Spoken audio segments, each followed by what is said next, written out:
Hey guys, this is Biology Tutorials and I'm back with one more video with one more interesting topic, that is nucleus, the control center of the cell. And first of all, I would like to say thank you to all those who liked my previous videos, who shared it, and of course who subscribe my channel. So hope you all like this video too, and if you like it then please subscribe my channel.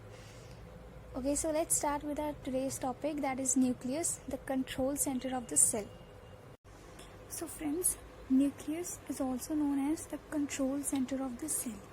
इसका मतलब है कि जैसे हमारी body को brain control करता है and सारी फंक्शंस वगैरह सब ब्रेन कंट्रोल करता है, वैसे ही एक सेल को कंट्रोल करने के लिए उसका ब्रेन जो है वो है एक nucleus. So it's also known as the control centre of the cell. The other thing, it was discovered by Robert Brown in the year 1831. Guys, generally there is a single nucleus per cell. That means एक cell में एक ही nucleus होता है, but कई sales ऐसे होते हैं जिनमें दो न्यूक्लियस भी होते हैं और उनको हम कहते हैं बाइन्यूक्लिएट और multinucleate cell, which means that in which two nucleuses are present.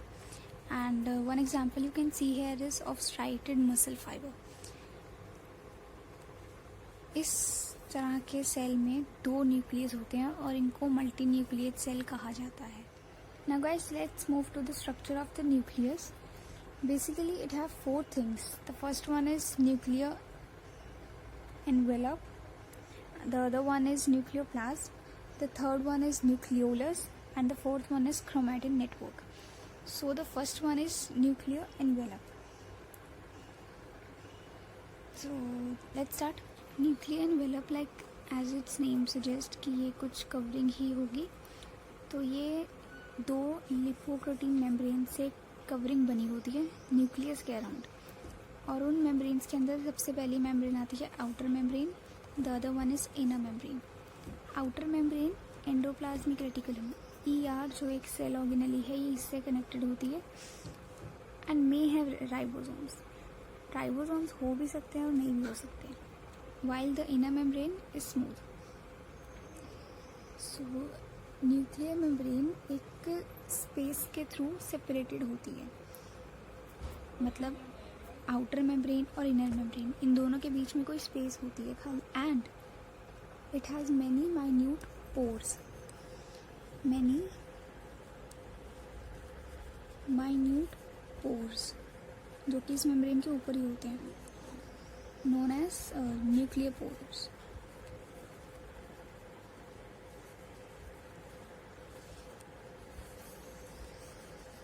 बाद में जब हम स्ट्रक्चर देखेंगे न्यूक्लियस का तब आपको न्यूक्लियर पोर्स भी बताऊंगी. So let's move to another part, that is nuclear plasm और न्यूक्लियर सैप. ओके, सो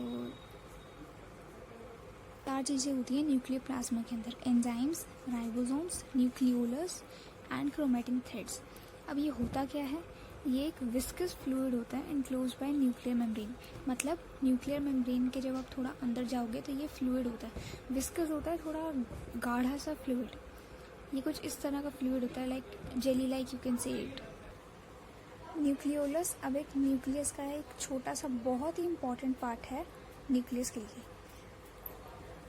ये जो है इसकी एक स्फेरिकल बॉडी होती है. It consist of nucleic acids. वो दो nucleic acids like DNA and RNA, ये दोनों ही सेल्स के अंदर होते हैं. And of course DNA is our hereditary material and it stands for deoxyribonucleic acid and RNA stands for ribonucleic acids. Except these both things, it has some proteins as well as some enzymes. The fourth one is chromatin fibers. Chromatin fibers are formed of DNA and proteins. DNA जो भी हमने ऊपर पढ़ा है is a nucleic acid and its full form is deoxyribonucleic acid. ये DNA और protein से बनते हैं chromatin fibers. Chromatin network बनता है बहुत सारे chromatin fibers को join करके. मतलब जब ये सब इकट्ठे हो जाते हैं एक जगह पे तो वो एक नेटवर्क बनाते हैं और इस नेटवर्क को कहा जाता है chromatin reticulum. अब कुछ ये माइन्यूट सी टर्म्स हैं इसमें. क्रोमोसोम्स जो इसके अंदर प्रेजेंट होते हैं क्रोमैटिन नेटवर्क के अंदर, वो होते हैं रॉड शेप स्ट्रक्चर। इनका रॉड शेप स्ट्रक्चर होता है क्रोमोसोम्स का। इनको कहा जाता है हेरिडेटरी व्हीकल्स। क्यों? क्योंकि ये जीन्स कैरी करते हैं, और जीन्स को कहा जाता है hereditary units. Now just I have told you that DNA is also known as hereditary unit because it carry genes. Okay, तो जीन्स को हम कहते हैं functional segment of DNA. Basically we say that genes are something which carries are information and these are present on a DNA. So कुछ recap है। Hereditary unit होती है jeans, and hereditary vehicle मतलब जो इनको कैरी करते हैं from one place to another through DNA, these are known as chromosomes. Chromosomes के अंदर होता है डीएनए एंड डीएनए के ऊपर होते हैं genes. So here are some of the functions of the nucleus.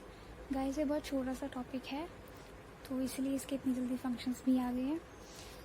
सबसे पहला जो हमने अभी पढ़ा कि ये कंट्रोल सेंटर होता है, स्टोर हाउस ऑफ जीन्स मतलब ये जीन्स को स्टोर करता है। Control cell division. Cell division मतलब जो सेल रेप्लिकेट करता है, लाइक अगर एक है तो एक से दो हो जाते हैं, दो से चार, चार से आठ, तो ये उसको कंट्रोल करता है कि कहीं ज़्यादा ना हो जाए। Helps in formation of ribosomes. कैसे? क्योंकि इसकी आउटर मेम्ब्रेन जो है वो एंडोप्लाज्मिक रेटिकुलम से कनेक्टेड होती है, तो ये राइबोसोम्स की फॉर्मेशन में बहुत हेल्प करता है। Also it helps in transmission of characters. Characters है are the things like identity, the physical features, वो जीन्स के ऊपर होते हैं, and also helps to transmit it through chromosomes. So friends, as I've told you above that I'll show you the figure of the nucleus as well. So here's the figure in front of you, and the first one was nuclear envelope, and this is nuclear envelope. It has three membranes: outer membrane, inner membrane and the perinuclear space. Perinuclear space जो है वो ये वाली है, मतलब outer membrane और inner membrane के बीच में perinuclear space आती है। And guys, as you all know that outer membrane जो होती है न्यूक्लियस की, वो एंडोप्लाज्मिक रेटिकुलम के साथ अटैच्ड होती है, और एंडोप्लाज्मिक रेटिकुलम बेयर करता है राइबोसोम्स को। Okay, so the other one is nucleoplasm और न्यूक्लियर सैप। न्यूक्लियोप्लाज्म ये वाला एरिया है, ये स्किन सा कलर जो आपको दिख रहा है, ये सारा न्यूक्लियोप्लाज्म है।